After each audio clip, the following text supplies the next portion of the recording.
A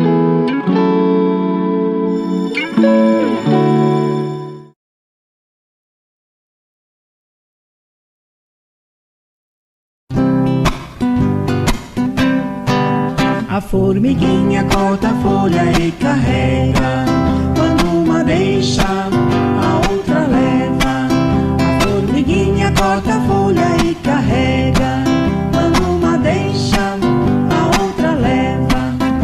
Oh, que mistério glorioso! A formiguinha ensinando o preguiçoso. Oh, que mistério glorioso! A formiguinha ensinando o preguiçoso. Deus não quer preguiçoso em sua obra. Deus não quer preguiçoso em sua obra. Porque senão o tempo sobra. Porque senão o tempo sobra. Fecho os meus olhinhos, faço uma oração.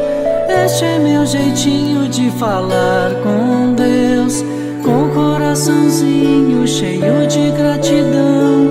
Este é meu jeitinho de falar com Deus. Peço com carinho, paz e proteção.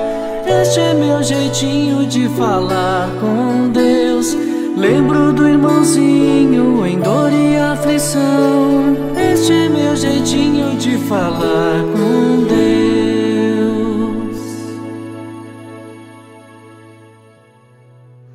Vamos agora dar início à nossa prece inicial. Vamos acalmar nossos corações, tranquilizar as nossas mentes, para conversar com Deus. Podemos pensar que estamos em um lugar bem bonito. Pode ser uma praia tranquila, com o vento batendo em nosso rosto. Ou então em um lugar com árvores, com flores, com o canto dos pássaros, para conversar contigo, Pai, neste momento.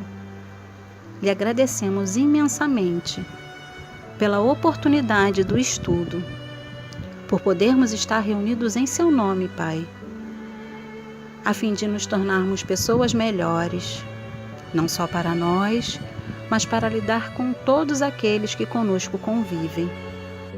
Muito obrigada, Pai, pela nossa saúde, pela saúde dos nossos familiares, dos nossos amigos, mas também pedimos, Deus, pedimos por todos os nossos irmãos em humanidade, por todos aqueles que sofrem, que necessitam de Ti, Senhor, que eles possam também ser auxiliados e ajudados sob o Seu amor infinito. E assim, Deus amado Pai, rogamos a Ti neste momento a permissão para dar como iniciado o nosso estudo de hoje. Que assim seja, graças a Deus. Oi, pessoal! O tema do nosso estudo de hoje é sobre o Sermão da Montanha. E eu tenho uma novidade. Eu chamei uma amiguinha para vir conversar com a gente. É a Ritinha. Ritinha, cadê você? Oi! Você veio estudar com a gente? Sim, eu gosto de estudar, tia Vivi. Ai, que bom! O tema do nosso estudo de hoje é sobre o Sermão da Montanha. Mas o que é sermão? O sermão é um discurso religioso. É alguém falando sobre como ser uma pessoa com uma conduta moral correta, como ser um bom cristão. E o Sermão da Montanha foi com Jesus. O Jesus subiu num monte, numa montanha, e lá ele fez o seu sermão, o seu discurso religioso. Entendeu? Ah, sei! Mas antes, eu quero te mostrar uma coisa. Vamos lá? Olha essa lagarta! Nossa, que linda, tia Lívia! Olha, o que você acha? Qual seria a visão dela? Aqui, no meio dessa calçada. O que será que ela estaria vendo? Vamos ver. Ih, uma outra lagarta! Nossa! Um vasinho de planta. Mas, tia Olívia, o que tem a ver a lagarta com o sermão da montanha? Agora você falou uma coisa bem interessante. É que para compreender de coração, compreender bem direitinho o que Jesus quis nos dizer, temos que ter um olhar espiritual. E acho que complicou mais agora. Bem, vamos ver. Quem você acha que tem uma visão maior? Uma lagarta ou uma borboleta?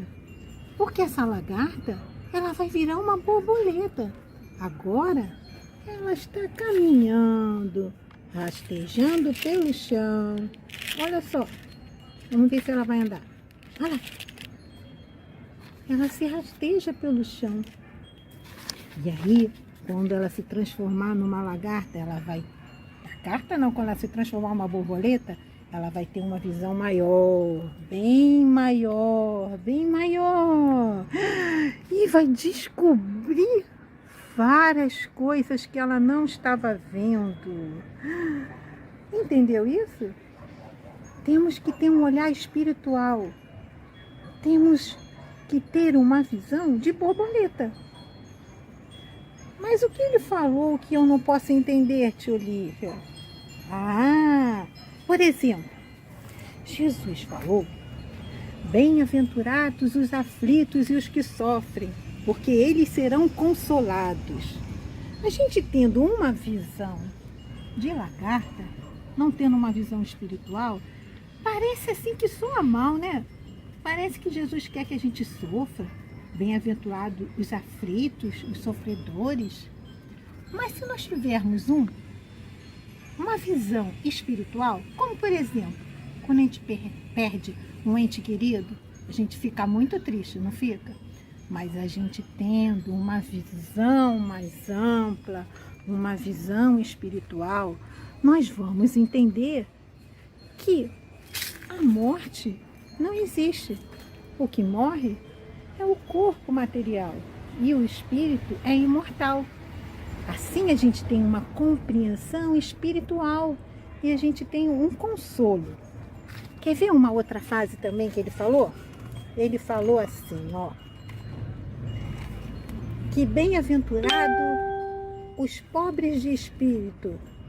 E ele quis dizer que bem-aventurado os humildes. Deu para entender agora? Tia Olívia, agora que eu estou entendendo. O que é ter uma visão de borboleta? É enxergar mais amplo. Isso mesmo. Então vamos continuar com o nosso sermão da montanha. Vamos entender melhor. E quanta coisa que eu tenho que aprender, tia Olívia. Só você não, eu também. A gente tem que aprender muita coisa, não é mesmo?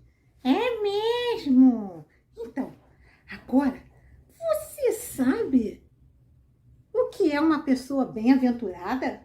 É uma pessoa feliz! Isso mesmo, é uma pessoa feliz. Então, uma pessoa feliz, uma pessoa cheia de alegria no coração. Então, a gente vai aprender agora com a tia Deise mais ainda sobre o Sermão da Montanha. Porque cada palavrinha que Jesus está falando, ele está falando para a gente ser mais resignado, mais humilde, mais misericordioso, uma pessoa mais calma, não é mesmo? Uma pessoa que não fica tão, assim, preocupada com tudo, preocupada com amanhã, preocupada agora, o que eu vou fazer? Uma pessoa mais calma, serena, uma pessoa com mais fé. Entendi. Então lá, vamos aprender mais lá do Sermão da Montanha, o que Jesus falou? Vamos lá? Tchau, galerinha. Tchau! Olá, meus amores. Eu sou Deise e espero que vocês estejam tão bem quanto eu estou me sentindo no momento desse trabalho e na minha vida particular. Estou com saúde e espero que vocês também estejam com saúde e os seus amores também. A aula de hoje tem o tema O Sermão da Montanha.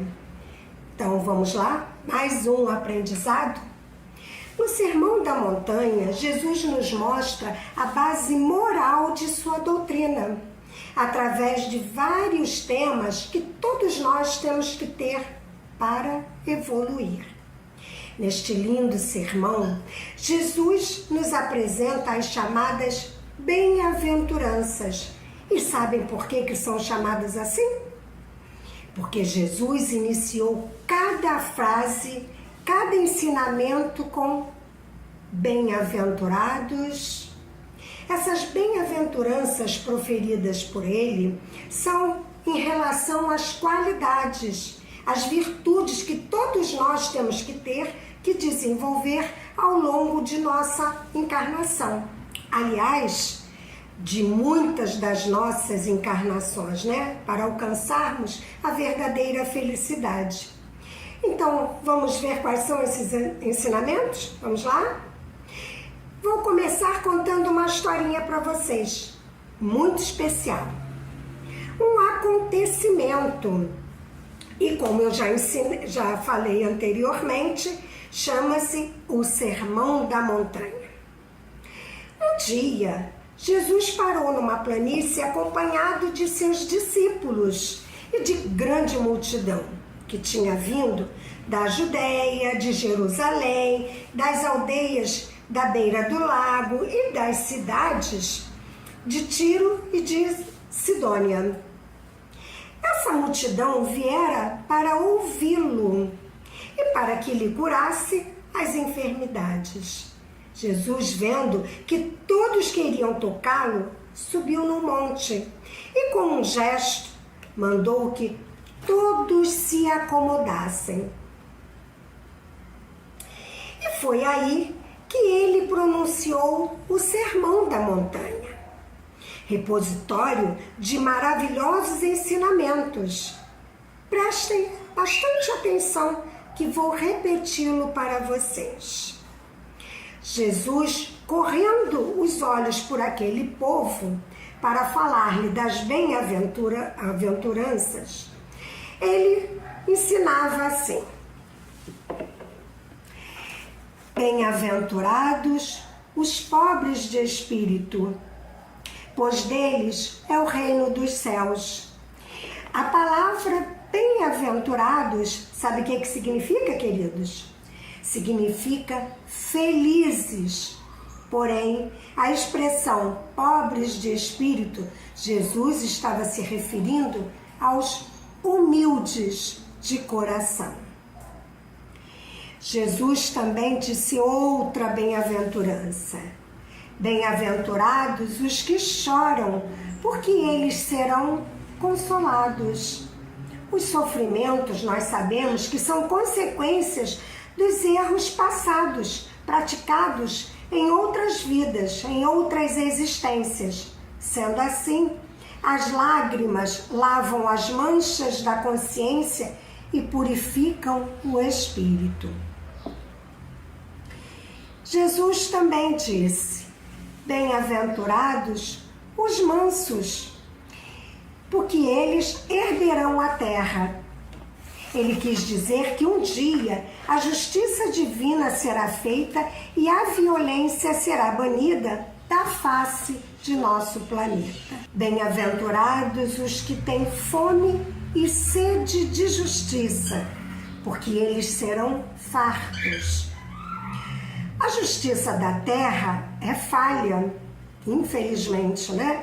Entretanto, é impossível fugir da justiça divina. Bem-aventurados os misericordiosos, porque eles alcançarão misericórdia.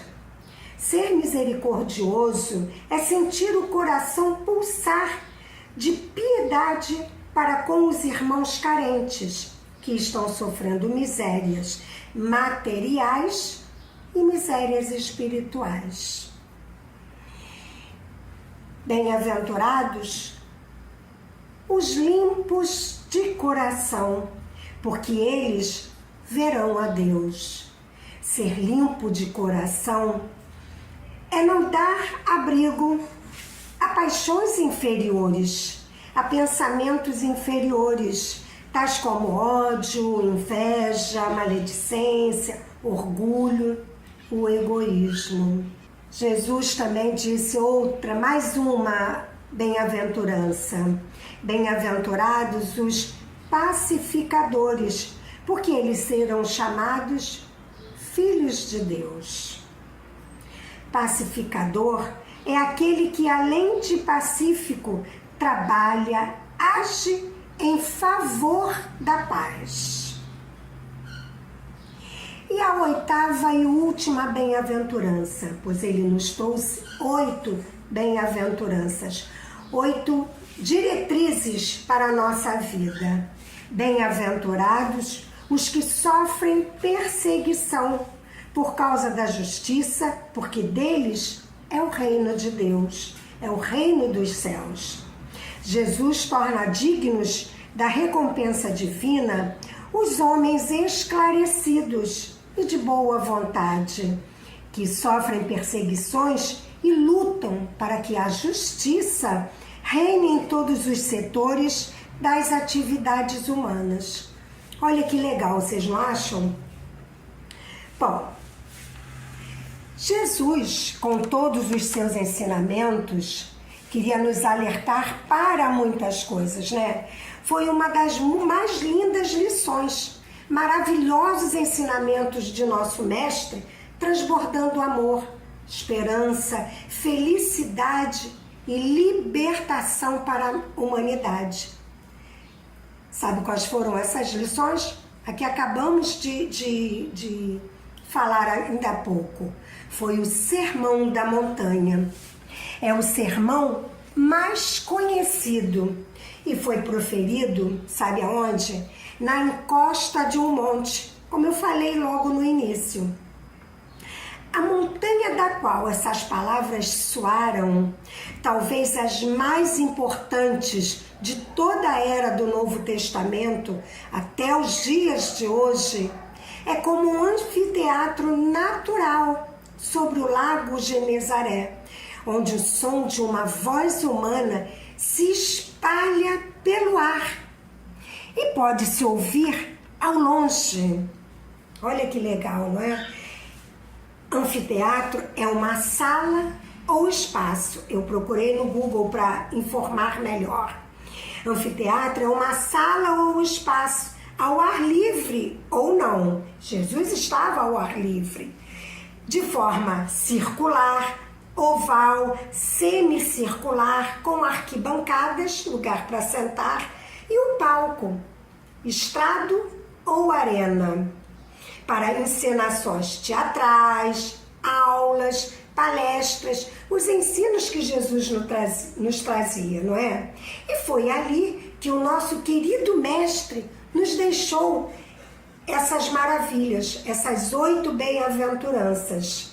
Ele falava, e como ele estava ao ar livre, pela posição em que ali ele se encontrava, o som da voz dele ia, e pelo silêncio que todos faziam ao ouvir com o coração, foi fácil ouvi-lo.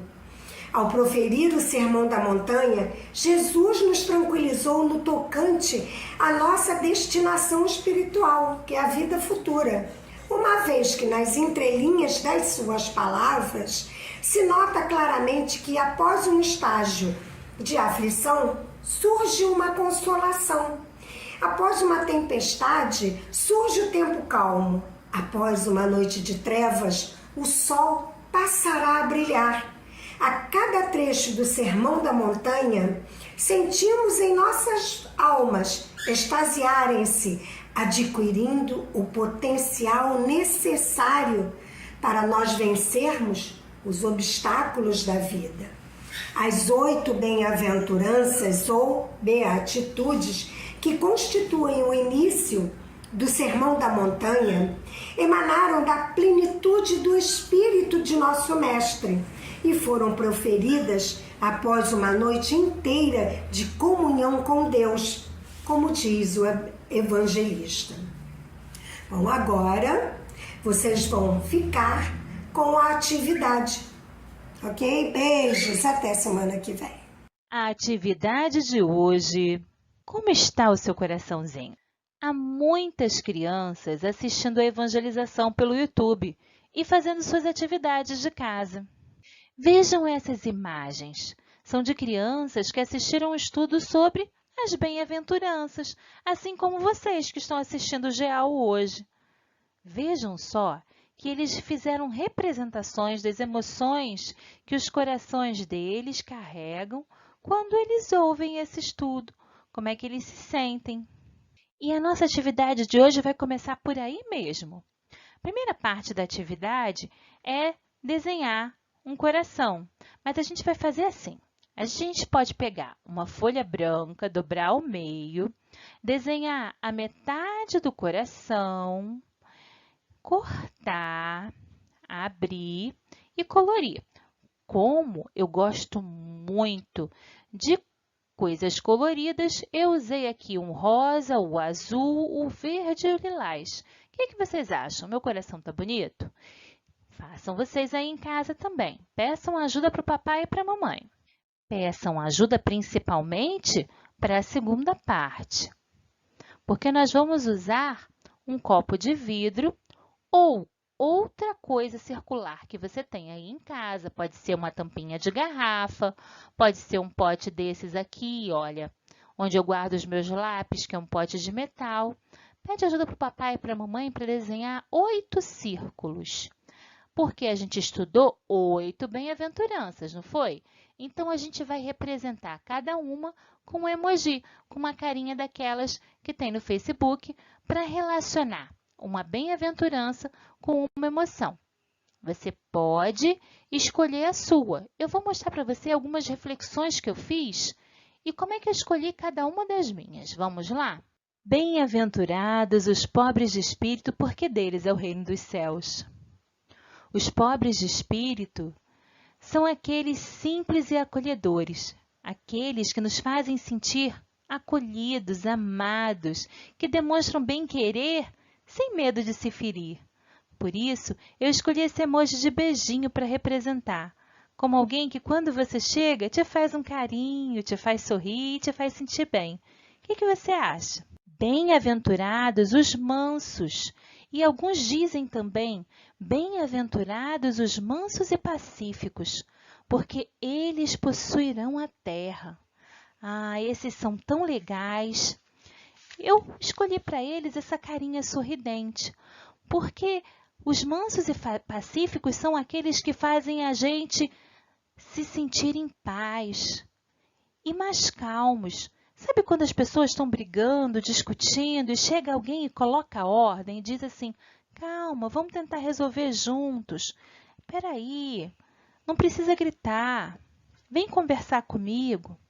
Então, são esses mesmos. Bem-aventurados os que choram, porque eles serão consolados. Gente, não tem bem-aventurança só feliz, não. Tem essas também de quando a gente está sofrendo, sabe por quê? Esse foi o jeito de Jesus dizer para a gente que vai ter momentos de dor na nossa vida, que a gente vai chorar e que o nosso Pai que está no céu sabe disso. A gente pode chorar porque está machucado, porque está doente ou por algum outro sentimento que dói lá dentro do nosso peito. E desse jeito, Jesus nos disse também que todos vamos ser consolados. E a gente também não precisa esperar só a prece como consolo. A gente pode conversar com um amigo, com o papai, com a mamãe, quando a gente estiver muito triste, com vontade de chorar, para poder superar quando a gente estiver sofrendo, não é mesmo? Bem-aventurados os que têm fome e sede de justiça, porque eles serão fartos. Não só a fome do pão que alimenta o corpo físico, mas também a fome de aprender, a fome de brincar, a fome por saúde, a fome por cultura. Muitas vezes temos fome E essa fome também nos motiva a buscar algo que nos falta. Jesus nos traz a certeza que a gente um dia vai ter essa fome saciada. Ou seja, que a gente vai se alimentar daquilo que a gente procura de coração. Que bom! Bem-aventurados os misericordiosos, porque eles alcançarão a misericórdia. Os misericordiosos são aqueles que sentem dor quando eles veem alguém sofrendo. São aqueles que se importam com os outros. Eles têm o que a gente chama de empatia. E eles realmente fazem o que é possível para que a dor do outro diminua. Ver alguém sofrendo faz com que o seu coração também doa. Por isso, ele está triste. Mas um dia, eles também alcançarão a misericórdia para os seus corações. Ou seja, o nosso Pai que está no céu vai ajudá-los para que eles se sintam melhores. Bem-aventurados os limpos, ou bem-aventurados os puros de coração, porque eles verão a Deus. Esses são aqueles que sintonizam no que é bom. São aqueles que sintonizam no que é belo. Eles conseguem encontrar o reflexo do amor de Deus em cada amanhecer, mesmo que a vida seja difícil. Eles fazem a gente se sentir mais perto de Deus. Bem-aventurados os que padecem perseguição por amor da justiça, porque deles é o reino dos céus. Esses são aqueles que questionam o que está errado e que não aceitam participar daquilo que é errado, injusto, daquilo que fere os outros. Eles lutam para que a justiça seja feita e não se calam antes que sejam encontradas boas soluções que possam acolher a cada um. E muitas vezes, por isso, eles são perseguidos, mas deles será o reino dos céus. Bem-aventurados vocês serão quando sofrerem injúrias e perseguição por amor de mim. Alegrem-se, porque grande recompensa vocês terão nos céus. Para esse eu escolhi o emoji daquele que está com curativo, ele está machucadinho, ele está sentindo uma dorzinha. Sim. É porque às vezes a gente sente dor pela intolerância que sofre. Intolerância é aquela palavra que a gente usa para dizer que alguém não aceita muito as nossas crenças. É quando a gente acredita e defende algum princípio religioso, principalmente como Jesus nos ensinou, como espíritas que somos, a amar a todos indiscriminadamente, ou seja, amar a todo mundo que a gente encontrar pelo caminho. E alguém pode nos chamar de bobo por causa disso, ou até de alguma coisa pior. Isso faz a gente sofrer, mas mesmo assim, a gente se mantém firme naquilo que a gente acredita.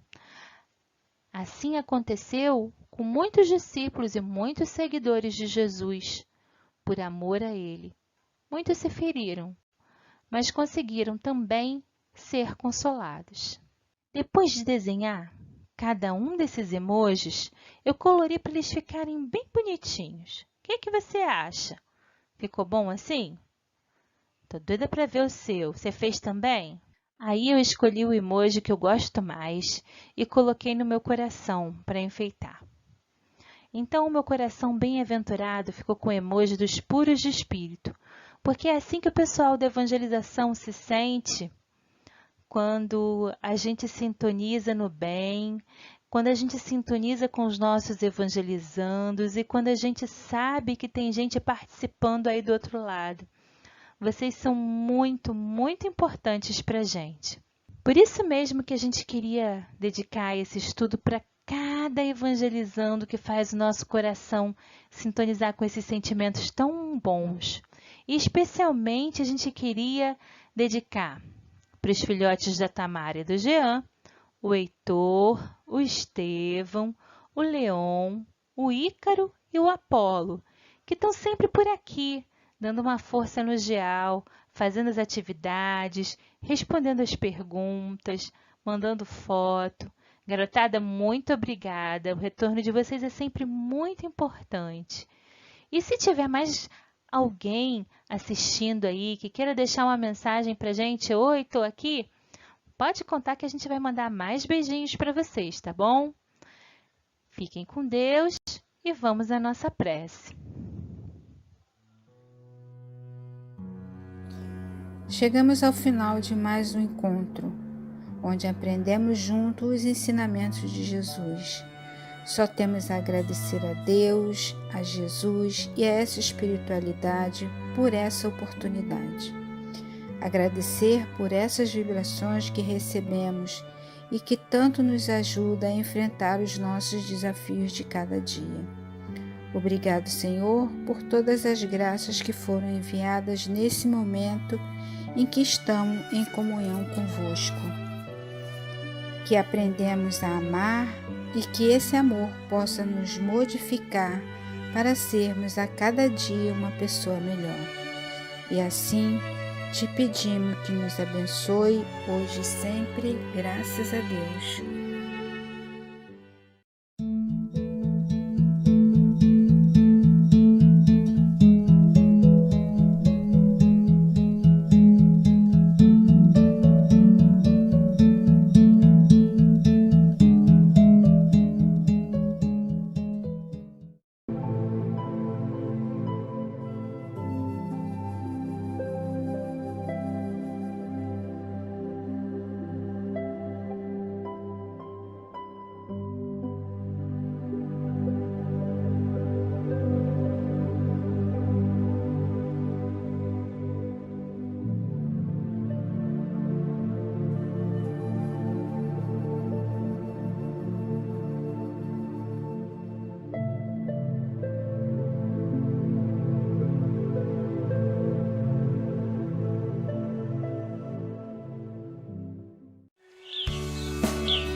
Buscamos caminhos que nos permitam ser melhores, entre provas e conquistas, progredimos como ser.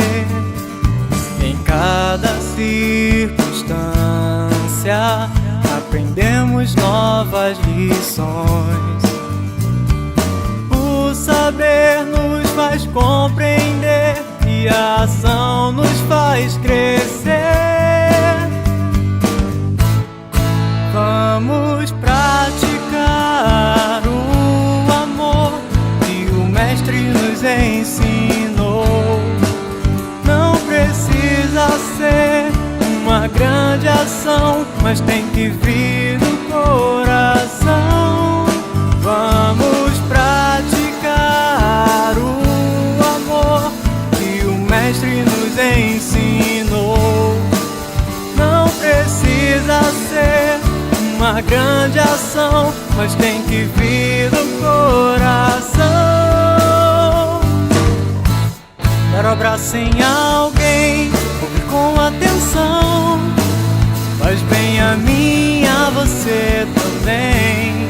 Partilhar o pão, energia como irmão, só depende de você. Dar o abraço em alguém, ouvir com atenção, faz bem a mim e a você também.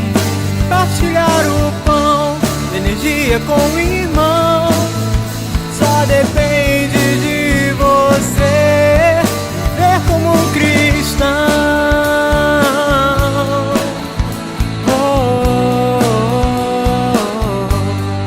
ver como um cristão.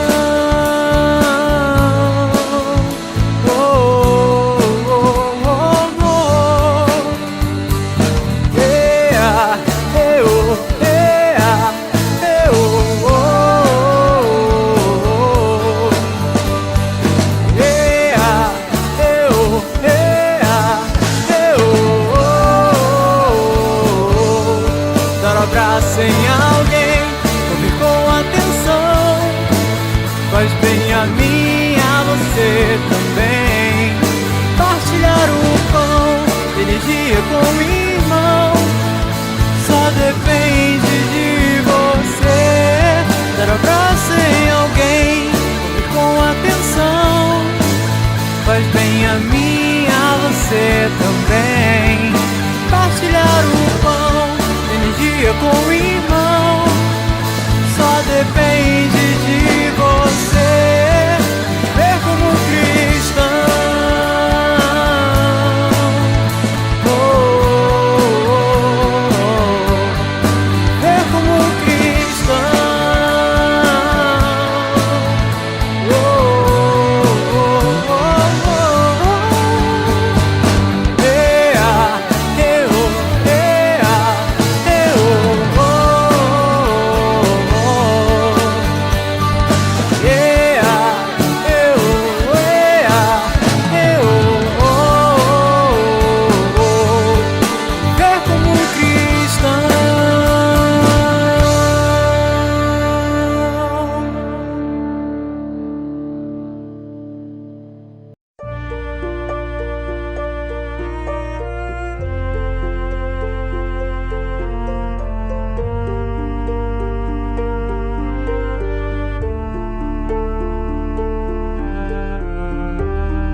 Aceita a própria vida, buscando melhorá-la.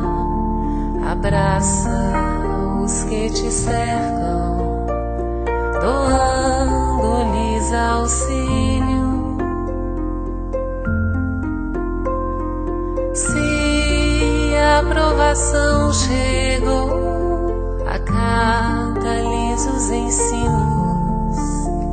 Ser fiel a ti mesmo, serve, segue e não temas, nada exijas, trabalha, não condenes, constrói.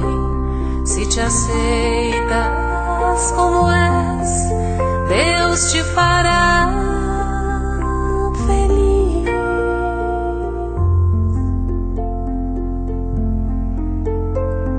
Aceita a própria vida, buscando melhorá-la.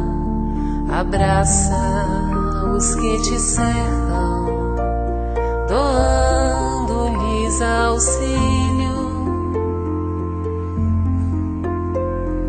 Se a aprovação chegou, acata-lhes os ensinos.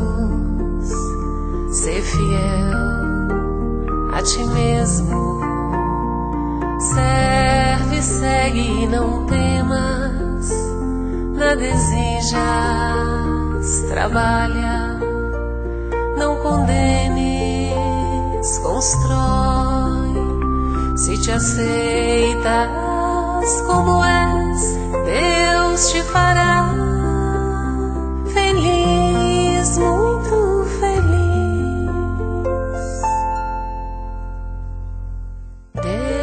Deus te fará feliz, muito feliz.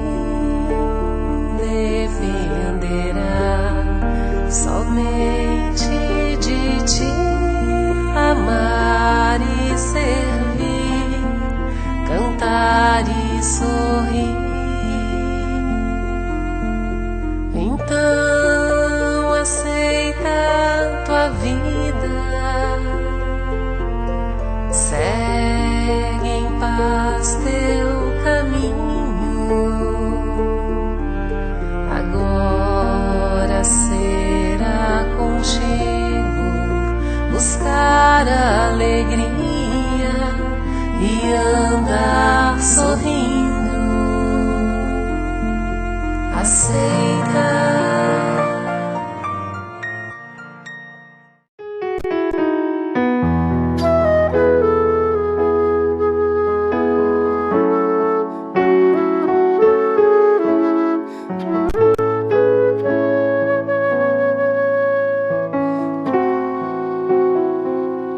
Já não há lugar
São chegados os tempos, não temos tempo a perder. Já foi lançada a semente e há tanta coisa a se fazer. Acolher corações, amar é nosso papel. Unificar as nações, erguer os olhos pro céu. Erguer os olhos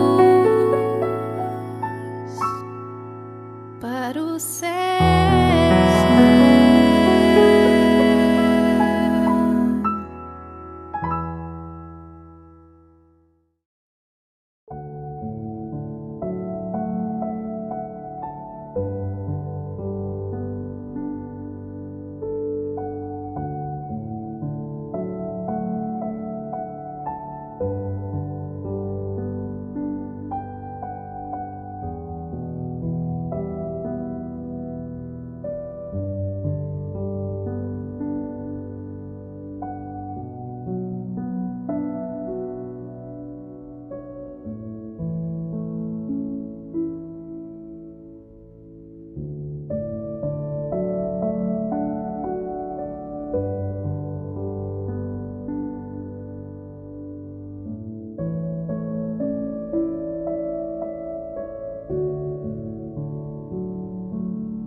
Boa noite, queridos e queridas. Boa noite a todos que estão aqui no canal do YouTube do Centro Espírita Miquel, assistindo a reunião pública de sexta-feira. Sejam bem-vindos, acolhidos amorosamente por Miquel, Catuíte, Irmãs Margaridas e toda a espiritualidade amiga de nossa casa. Queremos lembrar a todos que, além dessa reunião pública de sexta-feira às 20 horas, nós temos também as reuniões nas quintas-feiras, às 14 horas e 30 minutos e aos domingos, às 9 da manhã. Temos a fluidoterapia, direcionado à assistência de enfermos, aquelas pessoas que encontram-se doentes. Acontece nas terças-feiras, às 19 horas e 30 minutos e nas quartas às 9 horas da manhã. Tanto na reunião pública quanto na fluidoterapia, a ambientação começa 15 minutos antes desses horários que eu falei. A ambientação é importante, pois a música eleva o nosso padrão vibratório e nos conecta ainda mais com a espiritualidade. Então, vamos tentar participar da ambientação. E temos a prece da saudade, direcionada aos nossos irmãos desencarnados, que acontece às quintas-feiras, pontualmente às 19h30. Vamos lembrar também de dar o like, mãozinha para cima, pois isso dá mais visibilidade ao canal e podemos alcançar mais e mais corações. E mais informações aqui na descrição do vídeo, acessando o link do jornal, ok? Vamos ao roteiro da nossa reunião. A página de abertura é com Renan Pape. No Livro dos Espíritos, estamos na 4ª parte, Esperanças e Consolações, e as questões de hoje são 965 a 973, Natureza das Penas e Gozos Futuros. Serão trazidas pelo companheiro Edilson Morcado. E no Evangelho segundo o Espiritismo, estamos no capítulo 5, Bem-aventurados aflitos, e o Daniel Ishino fará o item 26, Provas voluntárias e verdadeiro silício. Então, vamos prestar atenção às reflexões que serão trazidas pelos nossos companheiros. Tenhamos uma boa noite. Fiquem com Deus.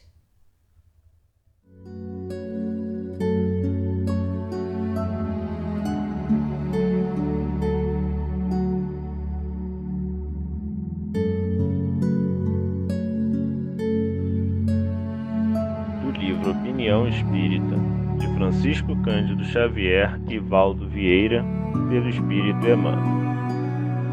Silício e vida. Silícios para ganhar os céus. A infinita bondade abençoe a quem os pratique de boa fé. No entanto, convém recordar que o apelo divino solicita misericórdia e não sacrifício. Nessa legenda, a lógica espírita aconselha disciplinas edificantes e não rigores inúteis. Austeridades que rendam educação e progresso, regimes que frutifiquem compreensão e beneficência, cooperação por escola e trabalho, exprimindo aprendizado espontâneo. Quando tenhas uma hora disponível, acima do repouso que te restaure, canaliza atenção e força para que se atenuem os sofrimentos da retaguarda. 1 minuto de carinho para com os alienados mentais ensina a preservar o próprio juízo. Alguns momentos de serviço junto ao leito dos paralíticos articulam preciosa aula de paciência. Simples visita ao hospital diminui ilusões. Cozinhar prato humilde a benefício dos que não conseguem assegurar a subsistência impele a corrigir os excessos da mesa. Costurar um socorro dos que tremem desnudos auxilia a esquecer extravagâncias de vestuários. Entregar voluntariamente algum recurso nos lares desprotegidos, criando reconforto e esperança, imuniza contra o flagelo da usura e contra a voragem do desperdício. Amparar em pessoa aos que vagam sem rumo ensina respeito ao lar que nos aconchega.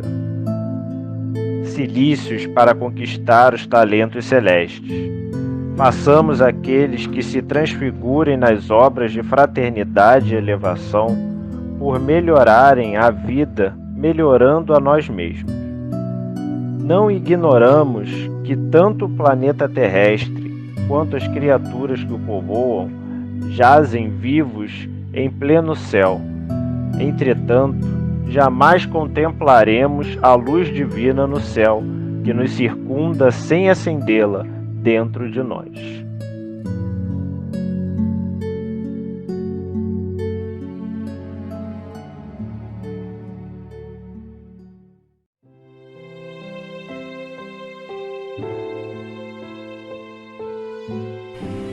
Mais uma vez aqui estamos, Senhor, reunidos em Teu nome, agradecendo a presença de todos, agradecendo a companhia de todos os amigos da espiritualidade. Estamos felizes, Senhor, por estarmos unidos em pensamento, como se estivéssemos, cada um em suas posições, na casa de Miguel. Que as vibrações dessa prece possam chegar aos irmãos que estejam lá, se preparando, sendo acolhidos, sendo orientados, sendo esclarecidos, que possam receber essas vibrações de paz, de harmonia, com a certeza de que também nós, através do nosso pensamento, os acolhemos, festejamos a sua chegada até a casa de Miguel e que possamos ter uma noite de instrução, uma noite de esclarecimento, para que possamos seguir o nosso caminho de transformação, o nosso caminho de regeneração, de fazer com que os nossos atos estejam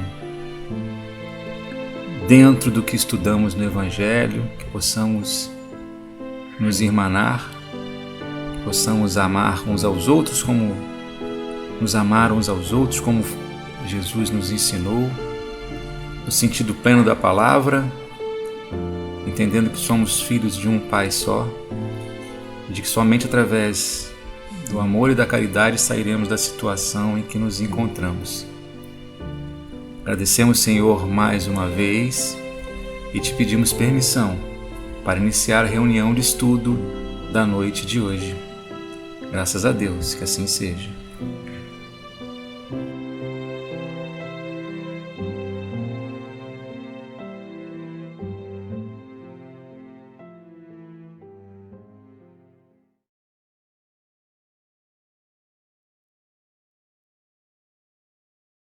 Boa noite, meu nome é Edilson.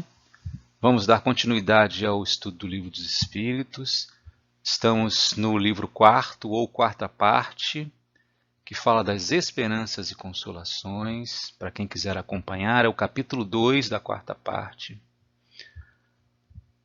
E o capítulo 2 trata das penas e gozos futuros. As questões que iremos abordar hoje vão da 965 a 973, uma quantidade razoável de questões. Vamos tentar fazer da melhor forma possível nesse tempo que temos disponível. E o assunto sugerido, o assunto tratado por Kardec, é a natureza das penas e gozos futuros. Quando ele fala de futuro, Kardec se refere, obviamente, a um dos pilares da doutrina espírita que é a imortalidade da alma, ou seja, a continuidade da vida do espírito após o seu corpo de carne, utilizado durante a experiência carnal, perecer. Então, vamos lá, vamos aos questionamentos de Kardec. Vamos em frente. A primeira questão proposta por Kardec é a questão 965.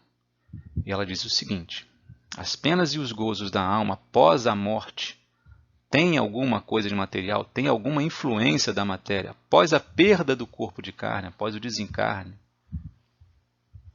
A satisfação encontrada ou o sofrimento encontrado, passado pela alma, pelo espírito, após a perda do corpo, tem alguma influência da matéria? A resposta é a seguinte: não podem ser materiais, desde que a alma não é de matéria. O próprio bom senso o diz. Então não faz sentido eu sentir os reflexos de alguma doença, de alguma dor, que eram características daquele corpo que pereceu. Aquele corpo, ele transmitia através do perispírito, uma vez o espírito encarnado, o corpo transmite todas as percepções e sensações através do perispírito para o espírito. Mas uma vez que não existe mais corpo, então não faz sentido que isso aconteça. Mas continuando a resposta, essas penas e esses gozos nada têm de carnal, e por isso mesmo são 1000 vezes mais vivos do que os da terra. O espírito, uma vez desprendido, é mais impressionável. A matéria não mais lhe enfraquece as sensações. Por outro lado, não tendo mais o corpo de carne, não tendo mais esse filtro, ele tem uma ampliação da sua percepção, do que acontece à sua volta. E todas as sensações são muito mais vívidas, todas as sensações que fazem parte, né, das percepções que o espírito tem, são muito mais vivas, lhe impressionam muito mais, como é dito aí. E, finalmente, o Kardec coloca uma observação, ver itens 237 a 257, porque nesses itens do Livro dos Espíritos, da questão 237 a 257, Kardec faz uma sequência de questionamentos aqui, em que ele fala especificamente das percepções, sensações e sofrimentos dos espíritos. Então, vale a pena, a quem se interessar por um estudo um pouco mais aprofundado desse assunto que estamos tratando hoje, dar uma olhada nessas questões. Em especial, a questão 257, em que Kardec faz um ensaio, ele diz aqui, ensaio teórico sobre a sensação nos espíritos. Um descritivo bem interessante, que Kardec coloca bastante da experiência dele como investigador, né, como estudioso da doutrina espírita, estudando as comunicações mediúnicas, questionando espíritos em reuniões mediúnicas e tendo ele faz um descritivo bem interessante, bem de acordo com o que nós estamos estudando aqui neste momento, tá? Então vale a pena a gente dar uma olhada lá. Mas aí vocês devem estar se perguntando, ora, tudo bem, Edilson, mas por que nós comumente encontramos espíritos e a comunicação espírita é uma realidade da doutrina espírita? Os espíritos se comunicam, né? Eles vêm falar conosco. Por que alguns deles se dizem com fome, dizem sentirem fome, dizem sentirem frio, dizem sentirem sede, né? E a gente pode ver no relato mesmo, quem leu o livro Nosso Lar, ou quem viu o filme Nosso Lar, o relato do espírito André Luiz é exatamente esse. Uma vez desencarnado, né? E ele, inconsciente dessa nova realidade, ele diz claramente que sentiu frio, que sentiu fome, que sentiu sede, né? E por que isso acontece, né? Então, que fique bem claro que a perda do corpo de carne ocorreu. Entretanto, a consciência desses espíritos, ainda muito ligados à matéria, os faz viver uma realidade que não é mais a deles, que não é mais uma realidade material. Eles estão num outro plano, numa outra faixa vibratória, não tem mais o corpo de carne, mas a consciência deles ainda está muito ligada à matéria. Por isso, essas percepções, né, essa necessidade de comer, essa necessidade de beber, essa necessidade de manter algum vício, essa necessidade de ter aquelas sensações proporcionadas pelo seu corpo de carne. Mas se eles não mais o têm, e têm essa necessidade, daí vem o grande sofrimento que eles passam. Certo? Vamos lá à próxima pergunta. Na questão 966, o questionamento é por que nós, homens, mulheres, fazemos ideias tão grosseiras, tão absurdas, do que seriam as penas e os gozos da vida futura. Lembramos que esse livro foi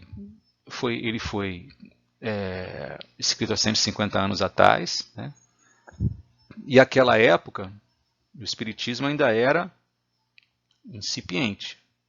Então, boa parte do conhecimento, né, que nós tínhamos de uma vida após a morte era um conhecimento ainda vindo de outras religiões, de outros conceitos, né, de um conceito polarizado de céu e de inferno.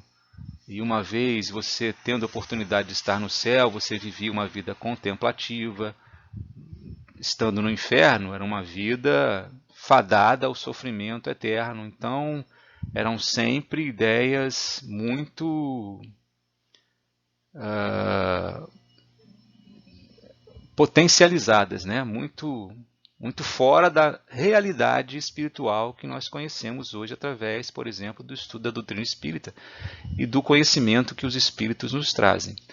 Mas, de qualquer forma, a resposta dos espíritos ainda é muito, nós podemos verificar isso ainda hoje em dia, né? Eles dizem o seguinte: a inteligência ainda, isso é consequência da inteligência ainda não suficientemente desenvolvida.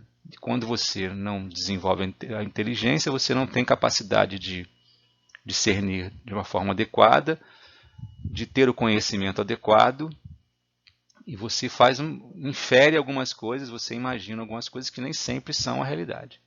E faz uma analogia, né? Eles dizem assim: a criança compreende da mesma maneira que o adulto. Aliás, isso depende do que se tenha ensinado. É nesse ponto que há necessidade de uma reforma. E aí eles fazem uma analogia com como outros espíritos fazem a respeito do nosso atual estágio evolutivo. Nós ainda, no atual estágio evolutivo, nós estamos na nossa infância espiritual. Ainda não temos conhecimento suficiente, ainda não desenvolvemos a nossa inteligência de forma suficiente para entender e para ter noção da real situação, do que realmente acontece no mundo espiritual. Existem inúmeras situações, né, inúmeras coisas que ignoramos. E continuam: vossa linguagem é muito imperfeita para imprimir o que existe além do vosso alcance. Então, nós fazemos essas ideias, nós temos essas ideias tão grosseiras e absurdas porque ainda não desenvolvemos suficientemente. Estamos a caminho disso, estamos nos desenvolvendo, estamos aqui estudando nesse momento. E teremos condições mais à frente, se fizermos o nosso dever de casa, de entender melhor e cada vez mais como é que funciona o mundo espiritual, a realidade, como é que se dá a realidade espiritual. Vamos à próxima lá. Qual será o questionamento da questão 967? Vamos lá. Em que consiste a felicidade dos bons espíritos? Esse é o questionamento que Kardec faz na pergunta 967. E a resposta dos espíritos é a seguinte: em conhecer todas as coisas, não ter ódio, nem ciúme, nem inveja, nem ambição, nem qualquer das paixões que fazem a infelicidade dos homens.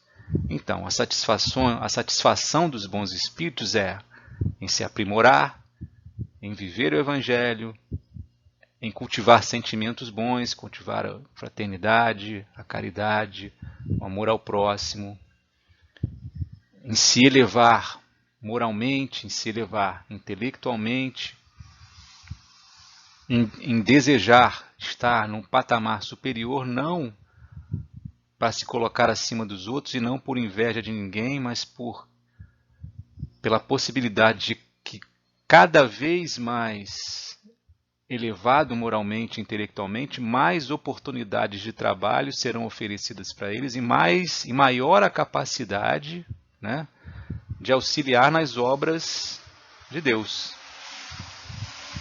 É por isso que o complemento da pergunta é o seguinte: o amor que os une é para eles a fonte de uma suprema felicidade.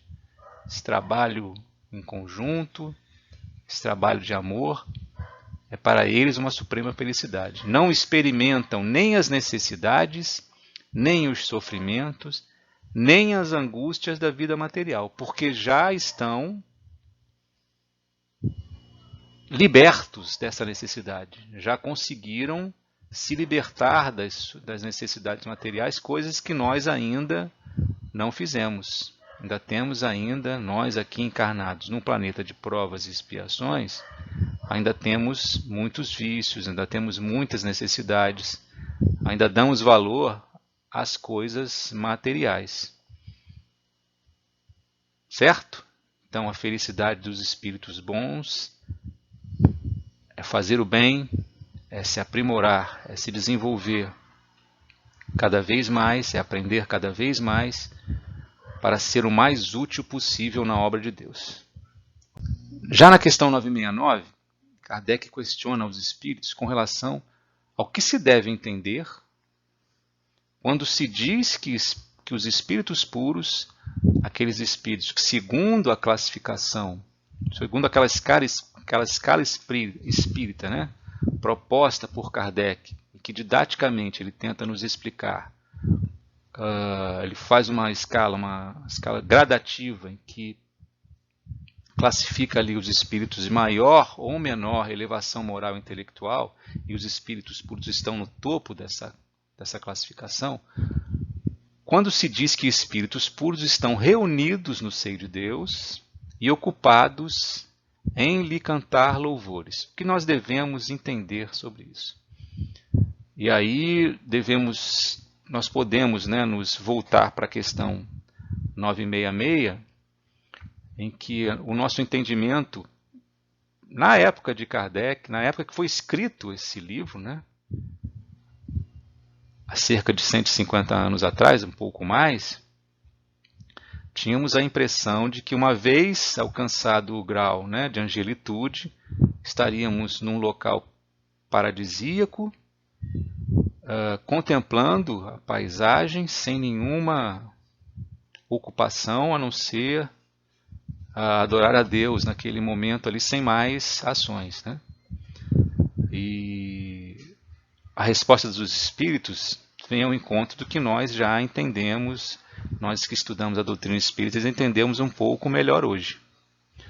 Eles dizem, é uma alegoria para dar ideia da compreensão que eles têm das perfeições de Deus. Pois o veem, e os espíritos puros conseguem isso, nós ainda sentimos a Deus, mas os espíritos puros o veem e compreendem. Nós, no atual patamar evolutivo que estamos, sentimos a Deus. Mas como tantas outras, não se deve tomá-la ao pé da letra. Mas não pensais que os espíritos bem-aventurados estejam em contemplação na eternidade. Isso seria uma felicidade estúpida e monótona. E devemos lembrar também que isso não faz sentido, porque Jesus nos disse, né, que o meu pai trabalha até agora e eu também, né, trabalho. Então, e incessantemente, em vários momentos, né, dos relatos de espíritos nos trazem através dos livros, através de outros títulos da doutrina espírita, vemos claramente que os espíritos bons, que os espíritos mais elevados trabalham de forma incessante mesmo, sempre buscando atuar nas obras de Deus e sempre são co-criadores das obras de Deus, né? São efetivamente co-criadores, assim como nós, mas eles num grau mais elevado, são co-criadores, sempre tendo alguma atividade de acolhimento, de trabalho, de levar, de fazer o bem, de transferir seu conhecimento, de ser fraterno, de praticar a caridade. Então, quanto mais elevado, mais possibilidades, né? Quanto mais possibilidades, mais trabalho, e é isso que eles buscam. Vamos lá à questão 970. Em que consistem os sofrimentos dos espíritos inferiores? Esse é o questionamento que Kardec faz na questão 970. E a resposta dos espíritos é a seguinte: os sofrimentos são tão variados quanto as causas que os produzem e proporcionais ao grau de inferioridade, como os gozos são proporcionais ao grau de superioridade. Então, nós vemos claramente que a proporcionalidade ela é parte, né, da justiça divina. Se nós causamos um mal muito grande, as consequências desse mal também, provavelmente, proporcionalmente, serão grandes. Se nós temos uma ignorância muito grande e nos recusamos a nos esclarecer, continuamos, né, muito ignorantes, nós sofremos por conta desta ignorância. Sofremos as consequências desta ignorância. E a conclusão da resposta é a seguinte: podemos resumi-los assim, os sofrimentos: cobiçar tudo o que lhes falta para serem felizes, mas não poderem obtê-lo, ver a felicidade e não poder atingi-la, mágoa, ciúme, raiva, remorsos e uma ansiedade moral indefinível. Desejam todos os gozos e não podem satisfazê-lo. É isso que os tortura. Ora, esses espíritos inferiores, qual é a característica dos espíritos inferiores? É serem muito ligados à matéria. Então, cobiçam tudo que lhes falta para serem felizes. São espíritos que não têm, né, eles não estão mais encarnados, não têm mais acesso a tudo aquilo que eles ainda, né, na sua ignorância, acham que os fazem felizes, mas não podem obtê-lo. Vem a felicidade segundo a visão deles e não podem atingi-la. Mágoa, ciúme, raiva e remorsos e uma ansiedade moral indefinível. Não é isso que está ali? Desejam todos os gozos e não podem satisfazê-los, porque não têm mais possibilidade disso, já perderam o corpo de carne. São muito ligados à matéria, mas não têm mais como agir sobre ela. E isso os tortura infinitamente. Então, a única solução para essa dor, para esse sofrimento, é o seu esclarecimento. Então, precisam se esclarecer, ir aos poucos se desligando da matéria, cada vez mais, para poderem, né, seguir o seu caminho sem sofrimentos. Mas isso é uma escolha pessoal, e cada um de nós, cada espírito faz a sua escolha pessoal, porque Deus os deu o livre-arbítrio, né? Então, vamos à questão 971. Vamos lá. A questão 971 é proposta da seguinte maneira: a influência que os espíritos exercem uns sobre os outros é sempre boa? Ora, sempre boa, dizem os espíritos. Sempre boa da parte dos bons espíritos, é claro. Isso faz todo sentido, né? É lógico. Somente é sempre boa para quem é bom, para quem tem possibilidade de sempre agir de forma bondosa, de forma caridosa, de forma fraterna. Isso é uma característica dos bons espíritos. Não é uma característica de espíritos como a maioria de nós, que temos momentos bons e temos momentos ruins. Alguns, né, mais momentos bons do que ruins, alguns mais momentos ruins do que bons, alguns mais perversos do que outros, mas isso é característica de espíritos que habitam um mundo de provas e expiações. Não é? Estamos a caminho de uma regeneração, mas isso demanda esforço nosso para sairmos da situação em que nos encontramos. Mas continua a resposta. Mas os espíritos perversos procuram desviar do caminho do bem e do arrependimento os que consideram suscetíveis de ser arrastados e que muitas vezes levaram para o mal durante a vida terrena.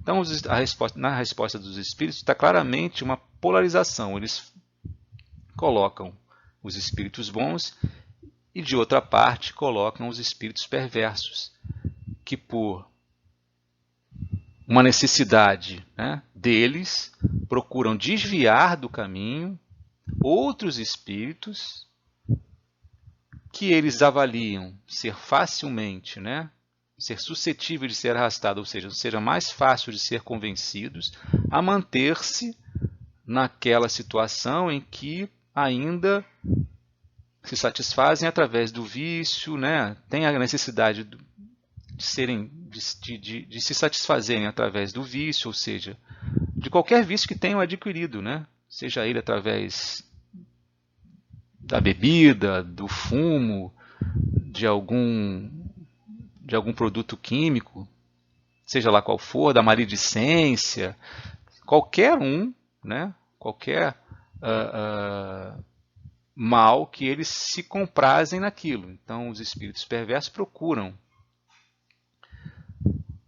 a companhia de outros que os possam, né? Procuram convencer e ter a companhia de outros espíritos, os encaminhando para o mal. E o que os espíritos dizem é que muitas vezes levaram para o mal durante a vida, ou seja, durante a vida, quando estavam encarnados, e após o desencarne, continuam, né, influenciando esses espíritos de forma inadequada, influenciando mal esses espíritos, fazendo com que eles continuem, né, com os mesmos condicionamentos equivocados. Então a influência é sempre boa desde que venha dos bons espíritos. Nós mesmos temos que tomar muito cuidado, porque os nossos pensamentos também influenciam outros espíritos. Então, nós que estudamos a doutrina espírita, nós temos esse conhecimento e temos que estar vigilantes, não é isso que Jesus nos disse? Orar e vigiar, para que não influenciemos de forma equivocada outros espíritos, através dos nossos pensamentos, de nossas ações, de nossas palavras. Isso também é uma forma de influenciar. Vamos à questão 972. Na questão 972, é uma sequência do raciocínio, uma complementação do raciocínio de Kardec com relação à questão 971. Ele diz o seguinte: como procedem os maus espíritos para tentar outros espíritos? Como os espíritos maus fazem para tentar os outros espíritos, para desviar, né, os outros espíritos, se não dispõem do auxílio das paixões? Então, aqui nós temos claramente, nós estamos falando de espíritos desencarnados, que não têm mais o corpo de carne. Não tem mais acesso, né? Não tem mais disponível um corpo para lhes facilitar, né, esse acesso às paixões. E a resposta é a seguinte: se as paixões não existem materialmente, existem, entretanto, no pensamento dos atrasados. Então é aquele condicionamento, né, aquela consciência que ainda está muito arraigada às coisas materiais. E continua: os maus entretêm esses pensamentos, incentivam esses pensamentos, arrastando suas vítimas aos lugares onde deparam com essas paixões e com tudo que as possa excitar. Aí nós temos claramente a influência de um espírito, né? Podemos dizer perverso, equivocado, influenciando um outro espírito através do pensamento para o levar aos locais aonde ele possa satisfazer, entre aspas, porque satisfazer entre aspas, na verdade, ele não consegue isso, né? Porque não tem mais o corpo de carne, mas se sobreexcita, mantendo aquele vínculo, aquela necessidade que é uma necessidade somente da consciência, da cabeça, da mente dele, né? De cultivar vícios, sejam eles aqueles que a gente já falou, né?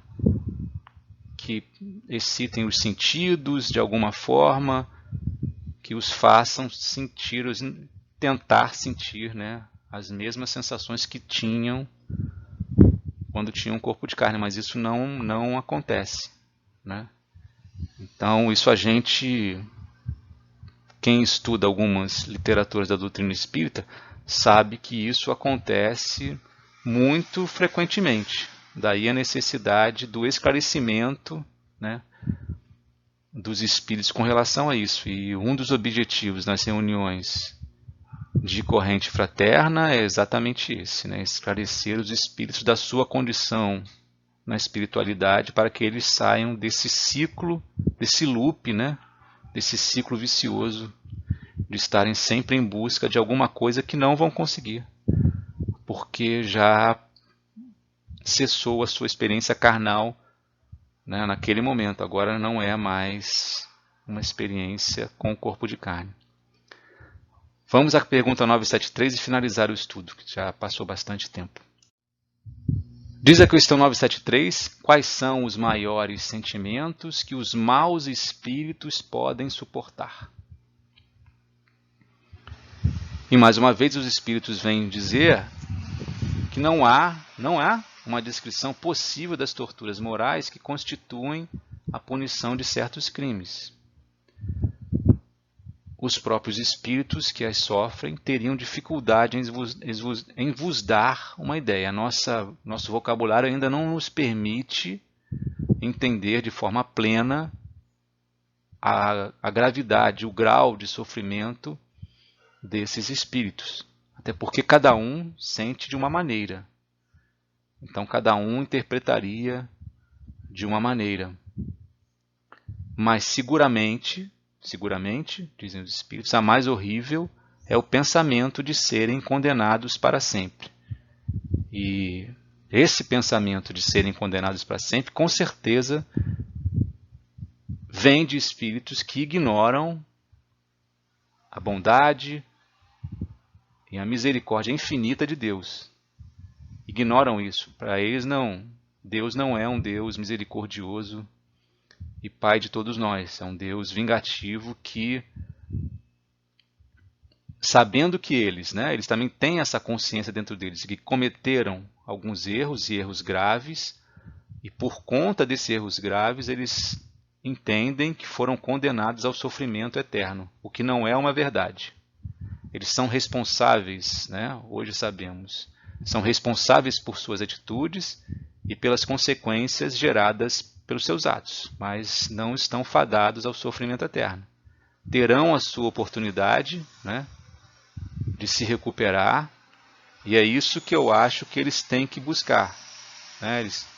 Eles precisam buscar essa recuperação, e para isso existem inúmeros trabalhos na espiritualidade que vão ao encontro desses irmãos, no momento em que eles percebem que existe ali uma vontade real de mudança, e aí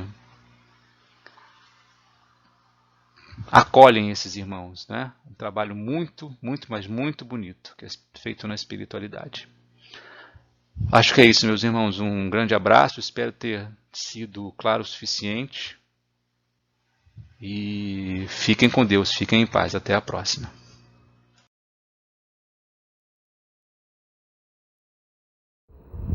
Olá, boa noite. Meu nome é Daniel. Hoje a gente vai conversar aqui um pouquinho sobre o Evangelho segundo o Espiritismo, o capítulo 5, que se chama Bem-aventurados aflitos, o item 26, que fala sobre as provas voluntárias, o verdadeiro silício. Nesse capítulo, um espírito que se denomina um anjo guardião, ele vem falando com a gente sobre as nossas provas, sobre a gente aumentar as nossas provas para poder ter mais mérito, já que bem-aventurados aflitos, então vamos ser bem aflitos, vamos sofrer bastante para a gente poder ter bastante mérito e aí a gente evolui mais rápido. Essa é a lógica da argumentação. Então, assim, nesse capítulo, esse espírito ele vem falar para a gente sobre esse pensamento, se é coerente ou se não é. Então, ele começa falando aqui no capítulo sobre se é permitido ao homem abrandar as suas provas.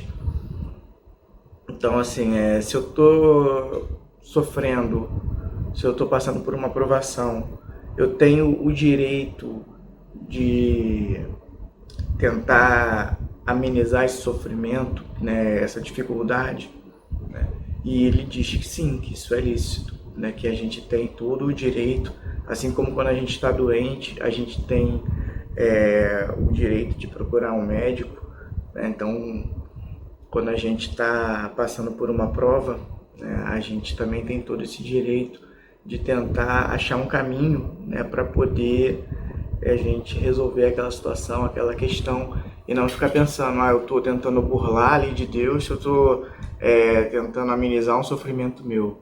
É diferente, né, da gente burlar a lei de Deus, tentar burlar a lei de Deus, se é que é possível burlar a lei de Deus, é uma coisa para a gente refletir, mas eu tentar fugir, né, de algo que eu tenho que fazer, tentar fugir de uma responsabilidade que eu tenho, isso eu posso tentar, né, mas fugir da lei de Deus é algo mais complicado, porque se eu fugir de uma responsabilidade, mais na frente isso vai dar conta, isso vai vir, vai voltar para mim, eu vou ter que dar conta disso, né? Então eu posso até tentar fugir, mas é diferente de tentar amenizar um sofrimento, uma provação, uma dificuldade que eu estou passando, né? Se eu perdi o emprego, isso é uma prova, eu tenho que viver desempregado o resto da vida, eu não vou mais procurar emprego, né? Não é por aí, né? E ele diz que sim, é lícito, né? Se eu estou me afogando, eu tenho que tentar me salvar. Se eu estou, né, doente, eu tenho que procurar um médico, como eu já falei aqui, que é o exemplo que ele dá aqui, né? Então, ele começa falando com a gente que sim, é lícito, né, eu tentar amenizar, né? Porque Deus deu essas provas pra gente, né, para fazer a gente progredir, para fazer a gente evoluir. E então, se eu estou numa situação de dificuldade, né, então eu tenho que usar a minha inteligência, tenho que usar aquilo que eu já conquistei para resolver essa dificuldade. Isso não é tentar burlar a lei de Deus de forma alguma, é isso que ele está tentando falar aqui, por isso que ele começa falando disso, né? Porque a gente tem que começar a pensar o que são as provas que a gente passa. Por que nós passamos por algumas provas, por momentos difíceis da nossa vida? Existem alguns motivos para a gente passar por essas provas. Principalmente é para a gente evoluir. Esse é o principal motivo, não é castigo. Apesar de ser consequência do que a gente escolheu, muitas das coisas que acontecem com a gente, isso não é castigo, não tem um caráter punitivo. Deus não quer punir a gente, pelo menos não na visão, né, do Espiritismo, no entendimento do Espiritismo. Deus não quer punir a gente porque a gente fez algo de errado. Deus quer ensinar a gente.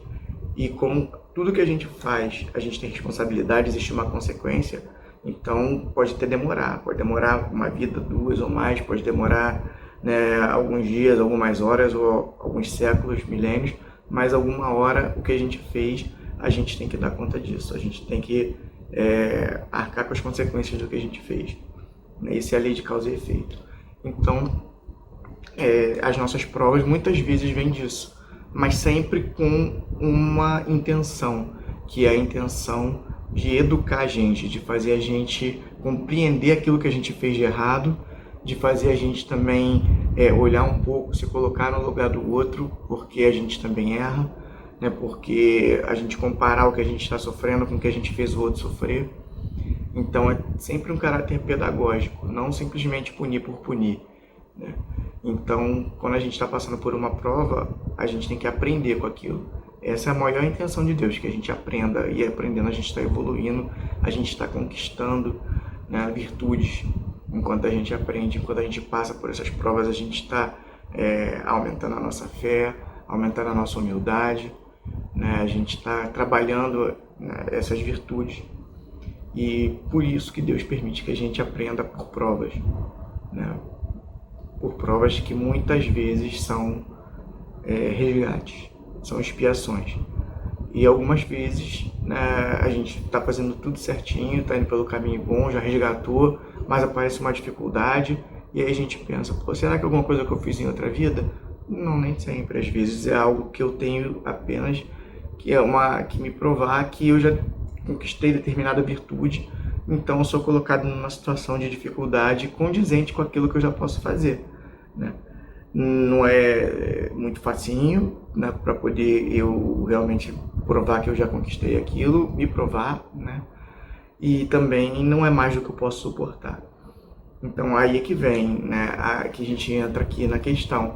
Então assim, se eu tô numa prova, já tô passando por uma dificuldade, não é melhor que essa prova seja hard, né? Não é melhor que essa prova seja, eu já tô pronto, né? Ou então, se nesse sofrimento vai me fazer crescer, não é melhor eu sofrer muito mais para poder esse crescimento ser mais rápido, para poder ter mais mérito, né? E aí esse Espírito vem falar pra gente, não é bem assim. Se quando eu aumento meu sofrimento, mas não pensando em mim, pensando no próximo, para amenizar o sofrimento do próximo, aí eu tenho mérito, né? Então ele vem dizer pra gente que se às vezes eu tô passando frio para que alguém não precise passar, né? Dei meu casaco, meu agasalho, né? Se eu deixei de fazer algo que eu queria muito porque eu tive que abrir mão, né, de algo, do meu tempo ou de algum recurso financeiro ou de algum outro recurso, então algo que eu poderia fazer com aquilo que seria para o meu bem-estar, que seria para eu ter um pouco mais de qualidade, né, ou até mesmo que me falte, mas que essa falta para mim vai ser mais tranquila do que para a pessoa para a qual eu estou abrindo mão disso. Então esse sofrimento que eu estou me causando, né, ele tem um sentido, ele que não é para mim, que é para poder amenizar o sofrimento de outro que pode estar numa situação pior do que a minha. Então ele diz que nesse momento esse sofrimento que eu estou me impondo, aumentando, ele tem muito mérito, porque eu estou pensando muito mais no outro do que em mim. Eu não estou fazendo isso pensando eu vou evoluir mais rápido, né? Porque quando eu penso eu vou evoluir mais rápido, eu estou pensando em mim, eu não estou pensando no outro. Assim, não que seja ruim eu querer evoluir, né? Mas eu não preciso aumentar o meu sofrimento para isso. Eu tenho as minhas provas, né, para isso. E eu tenho as oportunidades de ajudar o próximo. Então, se eu já estou passando pelas minhas provas e ainda assim eu consigo abrir mão de mim para ajudar o próximo, isso tem mérito. Isso é muito, né, é uma coisa que é muito altruísta, que é a verdadeira caridade. E é para isso que a gente está aqui, né? Para evoluir, para a gente aprender a amar o próximo, para a gente aprender a se amar o próximo, para a gente aprender que a gente só é feliz quando todo mundo é feliz. Então, eu tentando amenizar o sofrimento do outro, eu estou construindo essa felicidade, né, em mim, no outro, no mundo. Então, nesse momento, beleza, desse ponto de vista, mas quando eu só aumento o meu sofrimento, né, eu vou lá e me castigo, né, como ele fala aqui no título, né, desse item, né, o verdadeiro silício, né. O que era silício? O silício era tipo um cinto, uma corrente que você usava para se punir, né. Ele tinha algumas pontas, alguma coisa desse tipo que você colocava na pele e ele feria sua pele como uma forma de punição. Então, né, algumas religiões impõem alguns tipos de castigos pra gente, que a própria pessoa acaba se flagelando. E tipo assim, você está fazendo isso porque você é impuro, para se purificar, para agradar a Deus, e diversas desculpas. E o que ele está falando aqui é que isso não tem valor, né? A gente não cuidar do nosso corpo, a gente machucar o nosso corpo, a gente danificar, né, dizendo que está fazendo isso em nome, né, de uma evolução, né, ou por Deus, por amor a Deus. Deus não quer que a gente faça isso, né, segundo esse Espírito vem dizer pra gente, né? Então isso para ele não tem esse valor que essas religiões estão tentando dizer que tem. Então, na verdade, eu recebi um corpo saudável, né, para poder desempenhar uma determinada tarefa, para poder aguentar determinadas situações, e eu estou fragilizando o meu corpo. Então, nesse momento, eu não estou fazendo nada de útil com o corpo, né, que foi me dado por um motivo, para um objetivo, e eu estou, às vezes, até me afastando desse objetivo. Ou então eu estou me excluindo da vida na sociedade, eu vou me punir, porque assim eu fazer voto de silêncio, porque eu não vou usar minha voz, e de repente eu vim para ser, né, uma pessoa que ia comunicar, né, e dizer para os outros, né, sobre os ensinamentos de Jesus, ou então outras coisas também do dia a dia que podem ser úteis, né, informações para as pessoas, e eu estou abrindo mão de me comunicar por um voto de silêncio que não faz muito sentido para a minha evolução, para a evolução, né, do próximo, para poder contribuir, né, de alguma forma positiva, né, no mundo. Então, ele vem falando disso, né, nesse capítulo aqui, que a gente, às vezes, se faz esse tipo de algumas religiões pregam esse tipo de coisa, né, e a gente acaba escolhendo passar por esses tormentos, por esses suplícios, né, achando que a gente vai estar fazendo algo pela nossa evolução, e acaba que a gente está, né, piorando a nossa situação e contraindo até mais débitos e mais provas para o futuro, né, porque a gente talvez não precisasse passar se a gente tivesse agido de outra forma. E aí, então, também ele fala aqui de algumas pessoas que, tipo, para não errar, então, para não fazer nada de errado e não contrair mais débitos, eu vou me afastar da sociedade e vou ficar recluso em algum lugar, só eu. E ele fala que isso também não tem mérito, porque você está abrindo mão de conviver com as pessoas, que você está saindo de perto das situações que poderiam ser as suas provas, e você está deixando de evoluir com isso, está deixando de encarar aquelas dificuldades da maneira como você deveria, né? Com fé, com resignação, né? Trabalhando para tentar melhorar, trabalhando as suas inteligências, os seus recursos para tentar melhorar aquela situação. Então, ele fala também que nesse momento que você se exclui, você também não está fazendo nada de útil por você nem para a sociedade. Então, também não tem mérito nenhum nisso. E provavelmente também está deixando de fazer coisas que você deveria fazer, que estava no seu planejamento, que estava no seu objetivo da sua encarnação. E então ele fala aqui, né, que se você quer realmente evoluir, né, se você quer acelerar esse progresso, que você não tem que se autoflagelar ou, né, se punir dessa forma, buscar aumentar, né, dessa maneira o seu sofrimento, que você tem que trabalhar a sua humildade, fortalecer a sua humildade, lutar contra o seu orgulho, né, que essa é a melhor maneira de você realmente evoluir e ir mais rápido, se preocupando com o próximo, abrindo um pouco mão de você, mas em benefício de alguém, e alguém que você nem conhece, muitas vezes, alguém que não é da sua família, e que você está ali abrindo mão das suas horas de sono, abrindo mão do seu conforto. É claro que dentro de casa também tem que fazer a caridade, mas a caridade não olha a quem, né? Porque você amar só, né, os vossos amigos, né, que demais você está fazendo, né? Como Jesus fala, né, que se você só ama aquele que os amam, né, qual é o mérito? Não fazem os fariseus e os escribas o mesmo? Então, tá aí a nossa prova, a nossa maior prova, né? Ser bom, né? Primeiro para quem está próximo da gente, para quem a gente ama, para quem a gente conhece, mas além disso, ser bom para quem a gente não conhece, ser bom com aqueles que o mundo não vê. Então, se eu realmente quero uma prova, né, se eu realmente quero acelerar meu progresso, eu tenho que trabalhar em prol do amor no mundo, em prol do bem-estar de todos, não só do meu, né, e daqueles que estão próximos de mim. Então, é essa mensagem que ele traz aqui, nesse capítulo, que esse é o verdadeiro silício, né?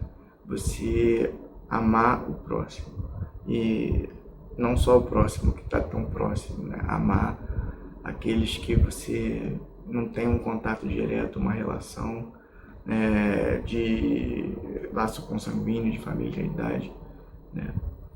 Como Jesus veio dizer pra gente, né? Amar a todos, né? Aos nossos inimigos, aos nossos amigos, aqueles que a gente nem conhece, né? Então, essa mensagem desse capítulo para a gente refletir como está sendo a minha vida, como está sendo o meu proceder. Porque é para isso que serve o Evangelho, para a gente refletir, para a gente pensar no que a gente está fazendo, no que a gente pode fazer de melhor.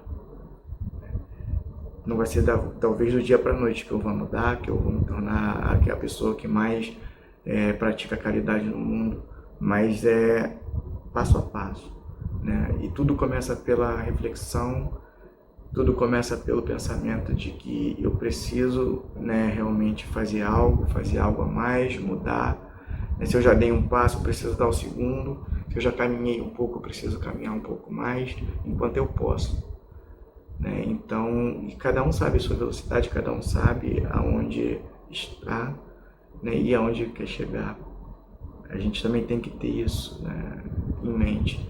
Eu tenho melhorado, eu tenho progredido, aonde eu estou. Se eu ainda não sei, eu tenho que tentar observar, eu tenho que tentar me conhecer, né, tenho que tentar ver, através das minhas ações, quais são os meus desejos, o que eu tenho buscado, e tentar ver se é isso que realmente vai me fazer feliz, se é isso que está em consonância, né, com esses ensinamentos que os Espíritos vieram trazer para a gente, né, sobre o Evangelho de Jesus, né, que é onde está a verdadeira felicidade. Então, eu me conhecendo, né, eu posso saber, né, onde eu estou e para onde eu quero ir, e traçar esse caminho, e tentar ser o mais honesto comigo possível, e sempre revendo isso, né? Então, hoje eu tenho enfrentado minhas provas, eu tenho tentado adiar, eu tenho tentado acelerar, eu quero acelerar, eu tenho condições. Então, é uma questão, uma resposta muito pessoal, e cada um aqui vai achar a sua resposta, cada um aqui vai encontrar os seus meios de progredir dentro daquilo que a vida vem oferecendo para a gente. Então, fiquem com Deus, uma boa noite, boa reflexão para vocês, né, e para todos nós, é claro, né, para a gente pensar no que a gente tem feito, no que a gente pode fazer. Boa noite.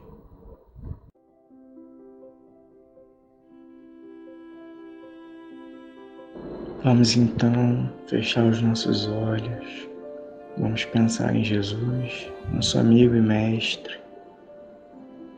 Vamos sintonizar com as vibrações de amor que emanam desse nosso irmão mais velho, desse nosso modelo e guia, desse nosso amigo de todas as horas, nos momentos de felicidade, dos momentos de aflição. Vamos agradecer a Jesus, vamos agradecer a Deus, vamos agradecer aos nossos mentores espirituais que se encontram conosco, vamos agradecer a toda a espiritualidade amiga que cuida de nós, que nos ampara nos momentos de dificuldade e de dor, que nos incentivam a seguir, que nos fortalece. Vamos pedir também para esses amigos e irmãos que nós possamos ter uma boa noite de reflexão, de descanso, e que possamos fazer com que essas palavras que ouvimos aqui se transformem em ações que nos levem a ser melhores, que nos levem a fazer o bem e a praticar o amor. Que esses ensinamentos, que essas vibrações nos preencham, nos fortaleçam, nos incentivem e nos encorajem a sermos melhores, a fazermos o nosso melhor, o melhor que está ao nosso alcance. Muitíssimo obrigado a todos os amigos espirituais, a todos os amigos que estão sempre conosco, nos apoiando nesse momento, em todos os momentos de dificuldade. Que assim seja, graças a Deus.